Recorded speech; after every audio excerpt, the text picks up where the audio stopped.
تو واقعی یہ ہر جانے والا، ہر جنازہ عبرت کے پھول لٹاتا ہوا گزر رہا ہے،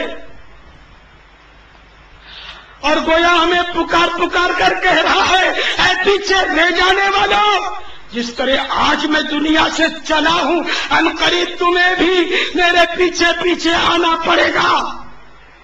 گویا یہ جنازہ ہماری رہنمائی کر رہا ہے۔ جنازہ آگے بڑھ کے کہہ رہا ہے، جہاں والوں میرے پیچھے چلے آؤ، تمہارا رہنما میں ہوں۔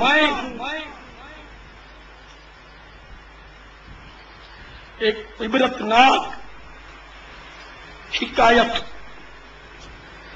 حضرت علامہ جلال الدین سیوطی شافعی علیہ رحمت اللہ القوی شرح الصدور صفحہ 209 پر نقل کرتے ہیں۔ مشہور تابعی اور اپنے دور کے مجتہد حضرت سیدنا سعید بن مسیب رضی اللہ تعالی عنہ فرماتے ہیں، ایک بار ہم حضرت سیدنا علی المرتضی شیر خدا کرم اللہ تعالی وجہہ الکریم کے ہمراہ مدینہ منورہ زادہ اللہ شرفا و تعظیما کے قبرستان میں گئے۔ مولا مشکل کشا کرم اللہ تعالی وجہہ الکریم نے قبر والوں کو سلام کیا اور فرمایا، اے قبر والوں، تم اپنی خبر بتاؤ گے یا ہم تمہیں بتائیں؟ سیدنا سعید بن مسیب رضی اللہ تعالی عنہ فرماتے ہیں کہ ہم نے قبر سے وعلیکم السلام ورحمۃ اللہ وبرکاتہ کی آواز سنی، اور کوئی کہنے والا کہہ رہا تھا، یا امیر المومنین، آپ ہی بتائیے کہ ہمارے مرنے کے بعد کیا ہوا؟ حضرت مولا مشکل کشا علی المرتضی شیر خدا کرم اللہ تعالی وجہ الکریم نے فرمایا، سن لو، تمہارے مال بٹ گئے، تمہاری بیویوں نے دوسرے نکاح کر لیے، تمہاری اولاد یتیموں میں شامل ہو گئی، جس مکان کو تم نے بہت مضبوط بنایا تھا اس میں تمہارے دشمن آباد ہو گئے، اب تم اپنا حال سناؤ۔ یہ سن کر ایک قبر سے آواز آنے لگی، یا امیر المومنین، ہمارے کفن تار تار ہو گئے، ہمارے بال چڑھ کر منتشر ہو گئے، ہماری کھالیں ٹکڑے ٹکڑے ہو گئی، ہماری آنکھیں دیکھ کر رخساروں پر آ گئی،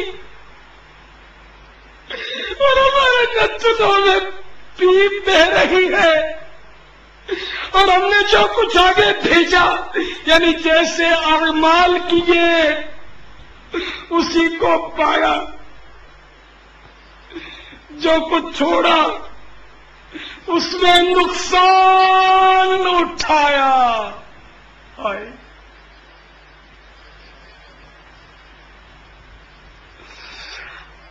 ہمارا کیا بنے گا کہ اس دور کے مسلمانوں کی یہ بات ہے، اب تو گیا گزرا وقت آیا، نیکی کے نقطے کا بھی اپنے پاس کوئی عطا پتہ نہیں، سانس بعد میں لیتے ہیں، گناہ پہلے کرتے ہیں، گناہ کی نیت پہلے ہوتی ہے، قدم بعد میں اٹھتا ہے۔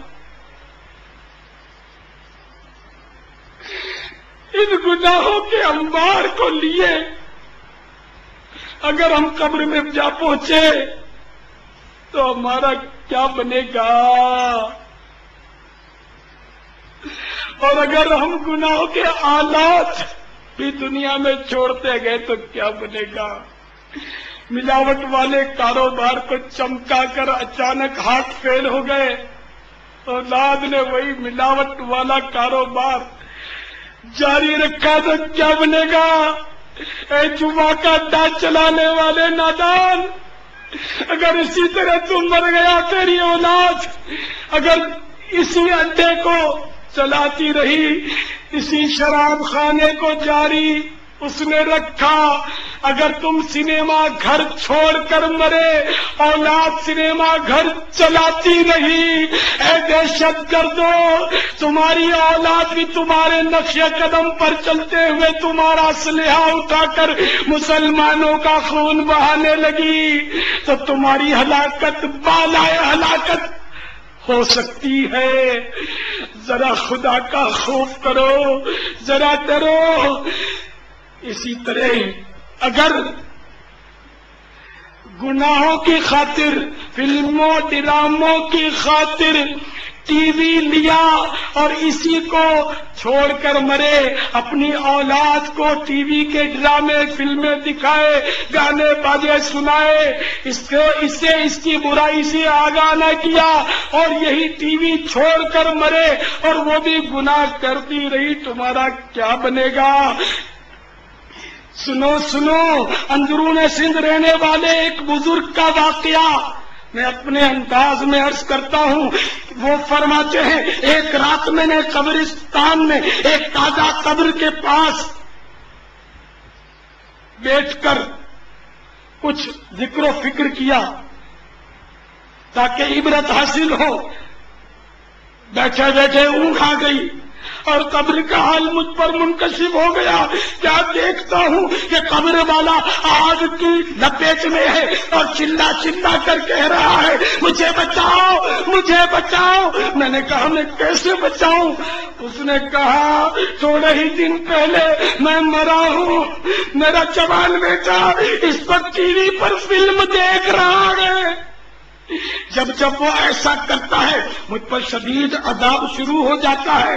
خدا کے واسطے میرے جوان بیٹے کو سمجھاؤ کہ عیش کوشیوں میں نہ پڑے، وہ ٹی وی پر فلمیں ڈرامے نہ دیکھا کرے، کیونکہ اسے میں نے گناہوں بھرے پروگراموں ہی کے لیے خریدا تھا۔